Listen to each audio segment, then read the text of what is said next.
Welcome to part 4 of our testimonial video series on mental health. In this part, we will continue to explore the personal stories and experiences of individuals from Middle Eastern and North African community, also known as MENA. This video will feature Zoey, a recent graduate of San Francisco State University's nursing school, sharing her story with us. What are the mental health challenges you face as a Middle Eastern student?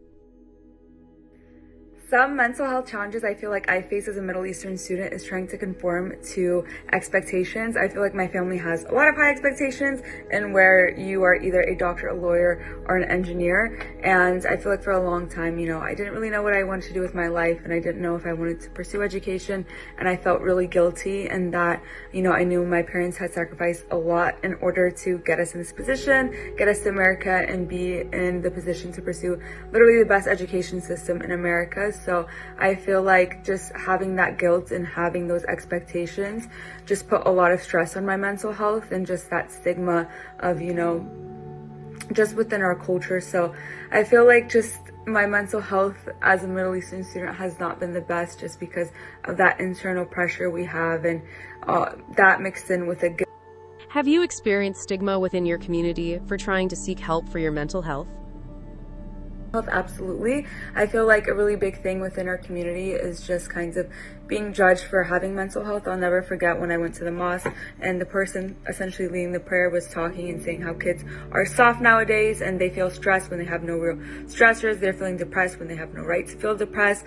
And I really felt guilty for the way that I was feeling. But I feel like working in healthcare and being in environments where things sometimes get so incredibly traumatic and it feels unbearable at times, I really had to kind of get over the stigma in order to reach and get help that I needed. I think sometimes being exposed to a whole different world and a whole different things that 99% of the population are not going to experience if they're not in healthcare, make you and push you outside of your comfort zone in seeking help. But I definitely felt judged, and I definitely felt uncomfortable with seeking help just because of how I knew my community to view it. How have your cultural background and upbringing influenced your views of mental health and seeking mental health support? I feel like my cultural views and the way I was raised definitely impact the way I view mental health and where I seek help for my mental health. I feel like there is a really big stigma within our culture that mental health is not real and it's not a real form of health that you need to keep healthy. So for me personally, I never believed in therapists or counselors or any of those, because in my family, they went through, they being my parents, went through things that are much more traumatic than what I went through being born in America and having the best education and the best opportunities, that I felt guilty for feeling, depressed or having anxiety, because I'm my parents literally fled war.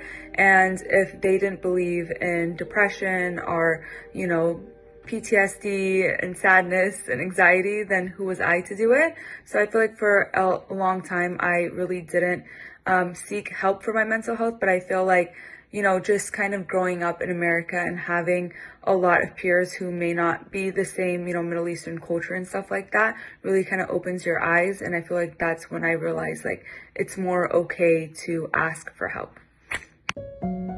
How do you balance your cultural expectations with your own mental health and well-being? I feel like that question is a little bit loaded, because as much as, I would like to say I'm not here to please anyone or whatever, I feel like obviously you want to make your parents proud, you want to make your family proud, you want to make your community proud. But I think one thing that I realize is no matter what, you will always make mistakes. You're never going to be perfect in everyone's eyes. And I feel like everyone is going to have a different expectation on you. That's why it is your responsibility to be the best version of yourself and be better than how you were 5 days ago, 10 days ago, a year ago, 2 years ago, just because everyone is going to always be entitled to their opinion.